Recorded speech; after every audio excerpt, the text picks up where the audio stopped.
you have the Humminbird Fishing Buddy depth finder and it won't fit on your kayak anywhere, get on Amazon and buy these rod holders and cut this section right here out.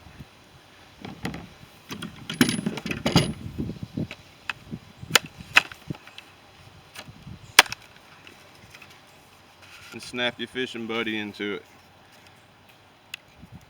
It's a lot more secure than what it comes with, so you might want to do it for your regular boat too, so you don't lose your depth finder in the water.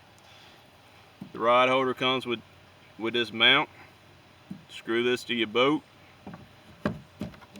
slide that in there, and it locks into place. It's not going anywhere. You can adjust it if you're going in shallow water. Put it back down when you're ready to use it. Mount this from a comfortable position from where you're seating in your kayak.